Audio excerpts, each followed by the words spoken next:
Hello friends අපි කොහොමද කියන්නේ යම් කිසි දෙයක් වෙන්නම ගියා 99න් බේරුණේ ඒක වෙන්නම ගියා යමක් වෙන්නම ගියා එයා මට බනින්නම ගියා ඔහු මට ගහන්නම ගියා අයියෝ මම අද මැරෙන්නම ගියා මම අද ඇක්සිඩන්ට් වෙන්නම ගියා යමක් වෙන්නම ගිහිල්ලා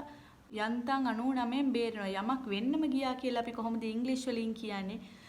ක්‍රම දෙකක් තියෙනවා එකක් තමයි nearly එහෙම නැත්නම් almost nearly or almost අපි බලමු කොහොමද මේ වාක්‍ය කියන්නේ කියලා අර මිනිස්සයා මට බැන්න. එතකොට මේ මිනිස්සයා මට බනින්නම ගියා කියලා අපිට කියන්න පුළුවන් that man nearly blamed me. ඒ මිනිස්සයා මට බනින්නම ගියා. එහෙම නැත්නම් අපිට කියන්න පුළුවන් that man almost blamed me. that man almost blamed me.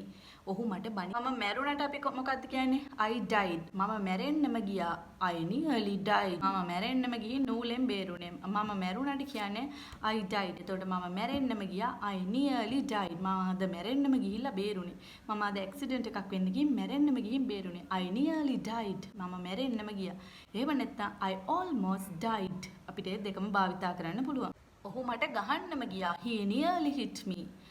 එහෙමත් නැත්නම් he almost hit me